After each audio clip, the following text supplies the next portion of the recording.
The radical potential of the word mother comes after the M. It is the space that other takes up in our mouths when we say it. We are something else. We know it from how fearfully institutions wield social norms and try to shut us down.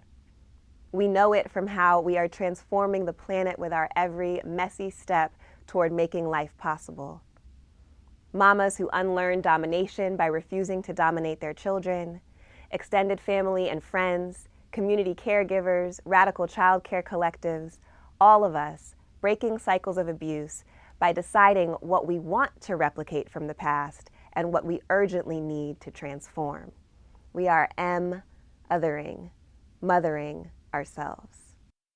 That was Alexis Pauline Gumbs. This week, a special Mother's Day edition of The Laura Flanders Show, and Alexis is our guest host, taking us on a journey to explore revolutionary mothering. She's a self-described queer Black troublemaker and Black feminist love evangelist, so who better than Alexis Pauline Gumbs? She's the author of Spill, Fugitive Scenes, coming later this year from Duke University Press. Hi, I'm Alexis Pauline Gumbs, guest host this week on The Laura Flanders Show, where we'll be discussing revolutionary mothering, Love on the Front Lines, a new book I edited with China Martens and Mai'a Williams. I'll be speaking to the other editors as well as contributors Cynthia Dewi Oka and Victoria Law.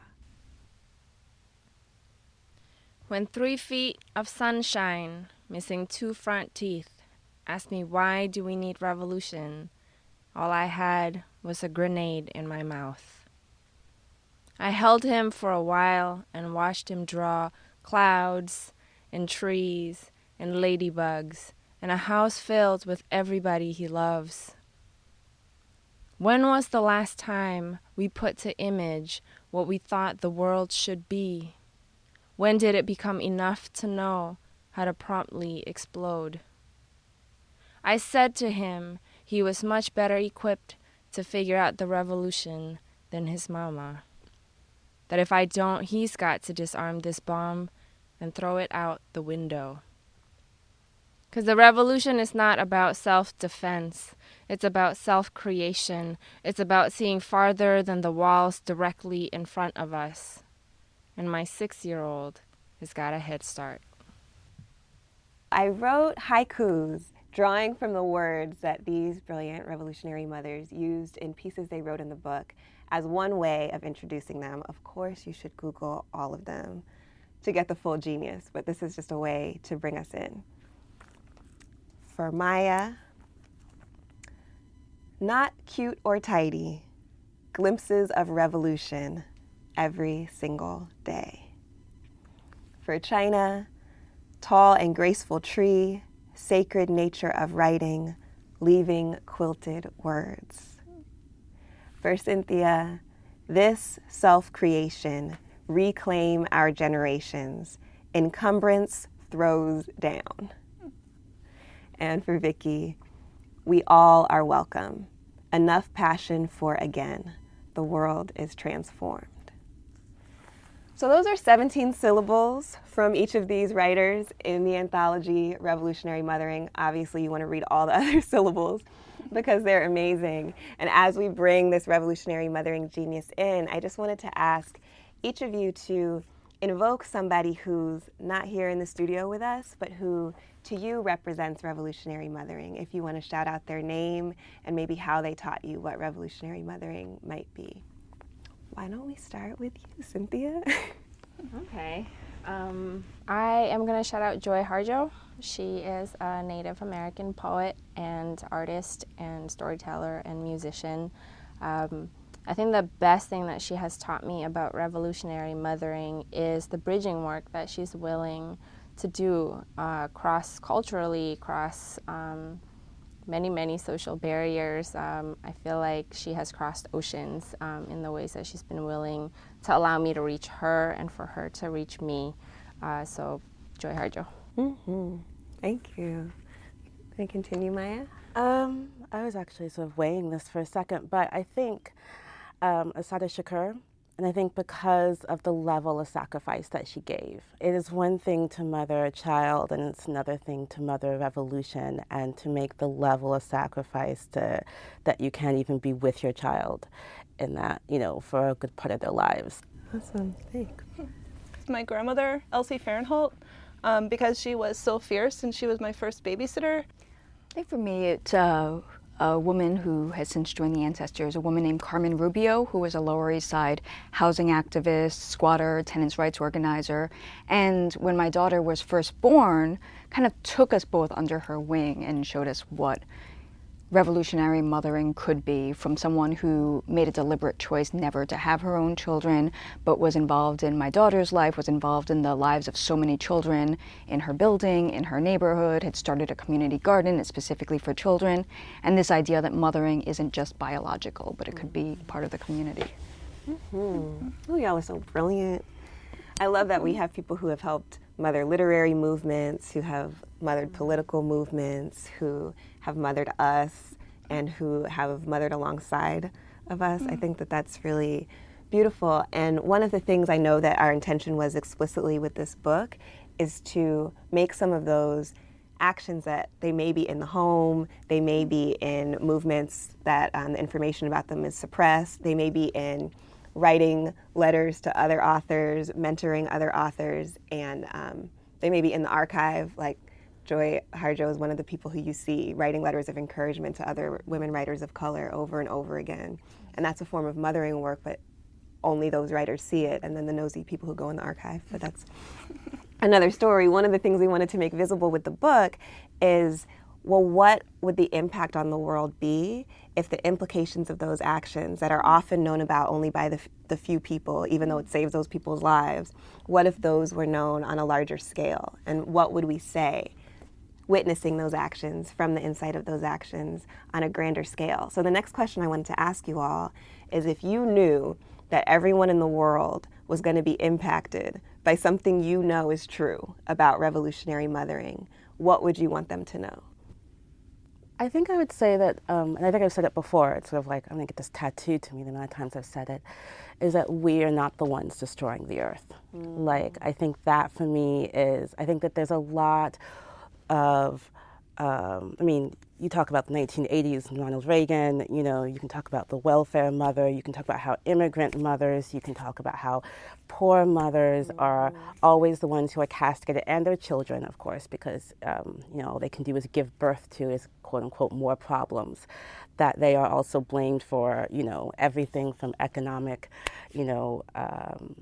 from the economic crisis to the environmental degradation, and I just really always want to be like, we are not the ones who are destroying this earth.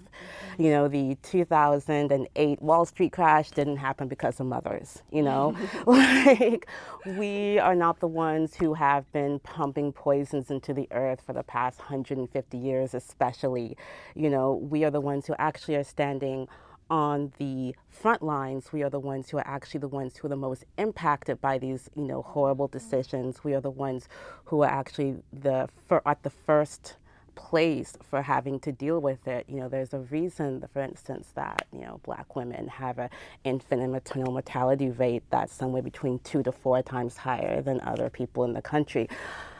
We are not the ones who are destroying the earth. We are the ones who, one, are the most impacted, and we are, two, the ones who are creating the systems and communities and ecologies that are actually going to save this earth, if anything is going to. So if I could say that, if I could just get that into everybody else's head, to trust mothers and trust us to build communities and stop blaming us and punishing us and taking away resources from us, to be able to do really basic life-giving work, I think that would be excellent.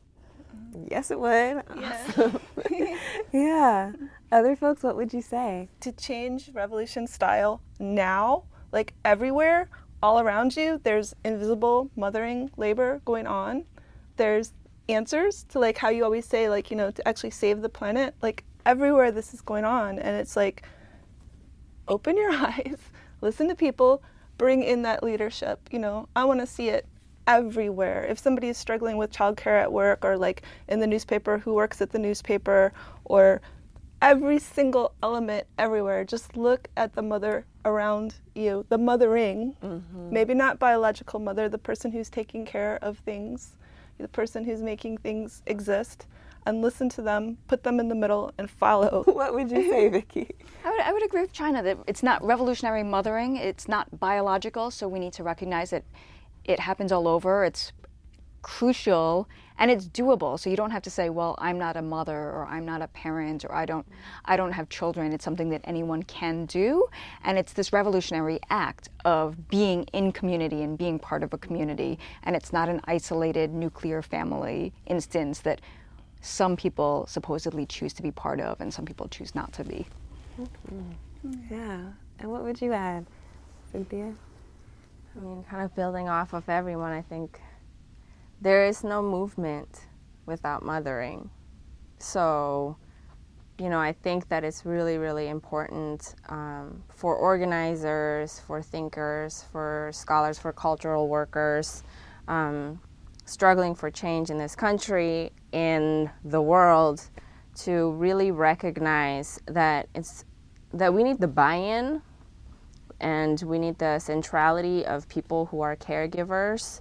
And it's not an option, actually, because you cannot sustain your movement without that practice, without that expertise, and without people training other folks inside of the movement to become proficient at mothering, to be able to do that with each other, and to kind of, because it really is the practice of continuing.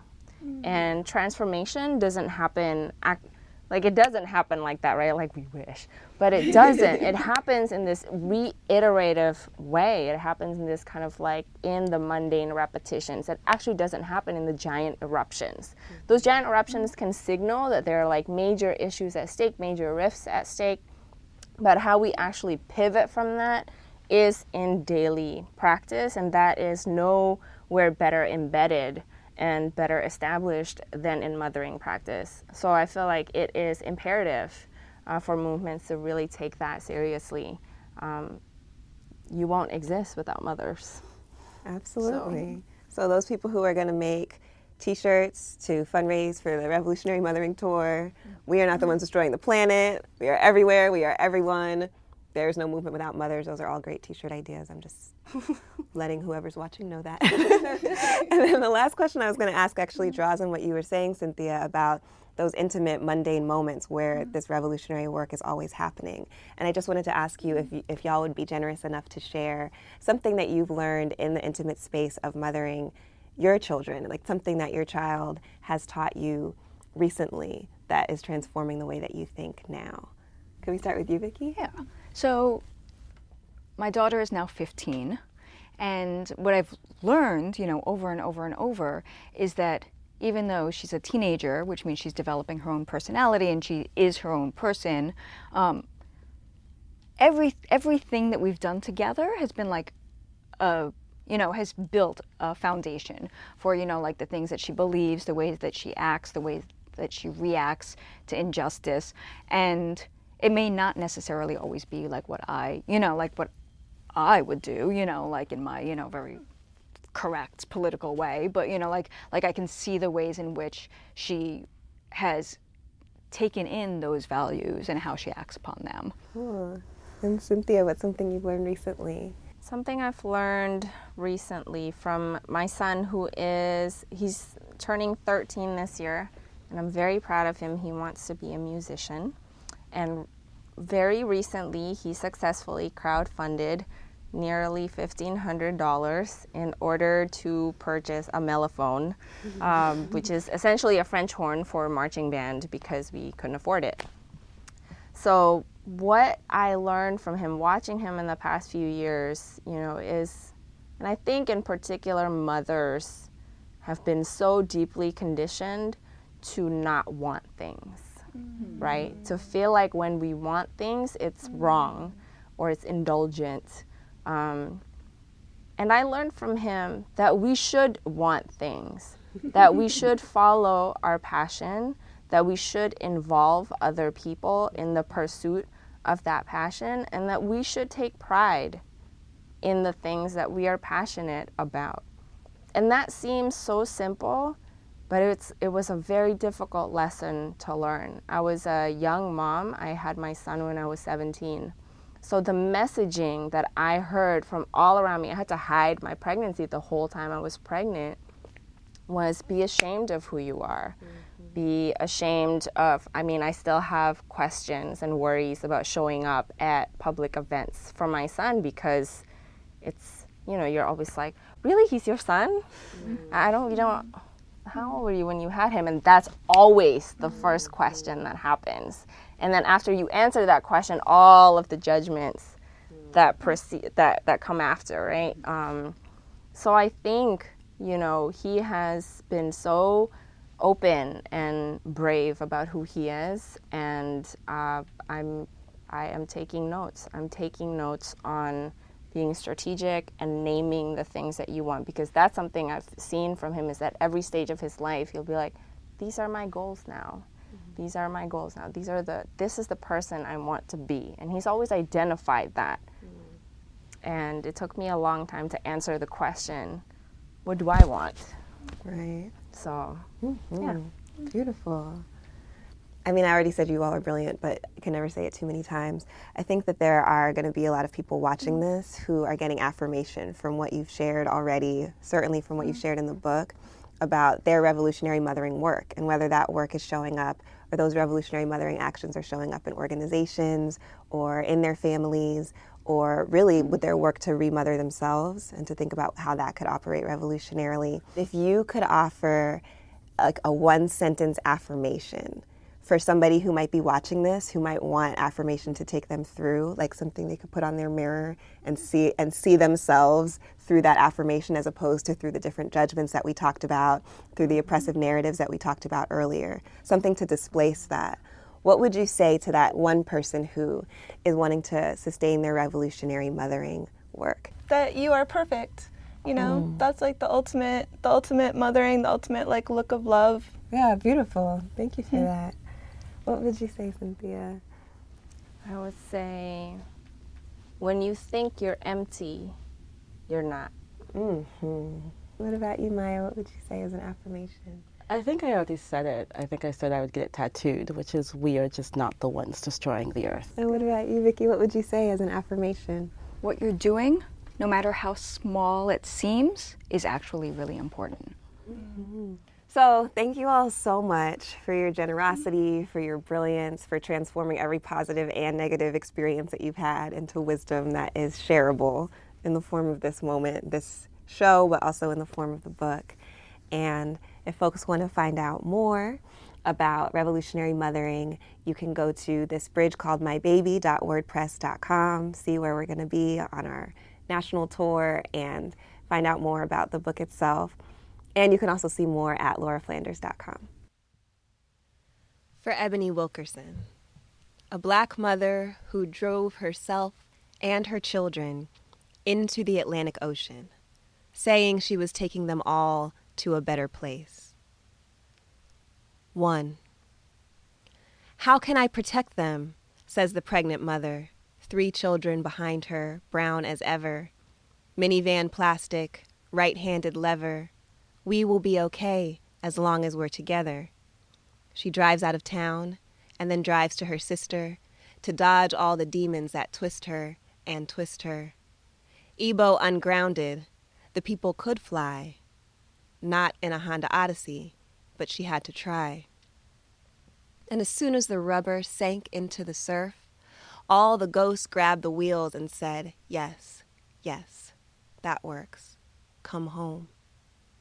And the seafloor scattered, the large and smaller bones of all those other mothers who didn't swim, and their kin. 2. Is the walk-on water gene recessive, regressive, repressed by the stresses of modern minivan life? A passed-on secret activated by a serum in the heat of the blood of abused wives? And what is the crazy part? To believe the weight of metal and plastic can float? To remember what it feels like to be shackled in a boat? Or to think there is a better place underneath or across, some way to get back, when we're lost. 3. Mom is crazy, they tell the police. She's trying to kill us. Have you ever felt that?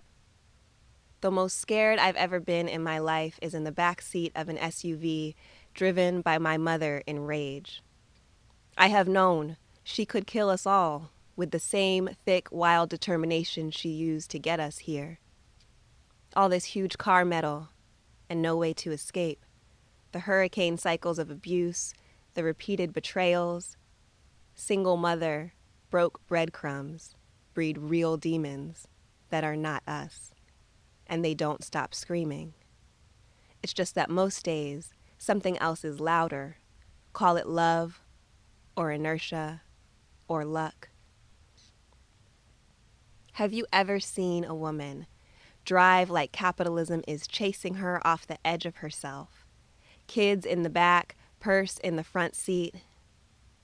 I have. And I am a pretty strong swimmer. But still. I was in a car when I first heard your name, nowhere near the beach, and I had to pull over. 4. How many women have wanted to take their jewelry off, dive back in, take their children with them to where everything is eventually warm enough, big enough, deep enough to save us? If you listen to everything the ocean has to say, how can you stand it? How can you stay? Heavy swimmer bodies remember wet, dark places that held us when we were ready to transform. Gut brave enough to breathe a different way. 5. Ebony, you almost made it, but your body brought you back, and the tourists saved the children, and now you are just as black and wearing orange in gray rooms where they test your pee for the alcohol level of cough medicine. Is someone sending you books by Toni Morrison, by Kate Chopin? Ebony, you are not the only woman crazy enough to remember that some days we just cannot. We cannot live here. We cannot give our babies to this world that eats our bones like centuries of salt. And I am sending love to the South Carolina centuries that protected the part of you that hears the ocean and believes there has to be a better place, even if neither of us can see it from here right now. And to your babies who survived, they will one day understand.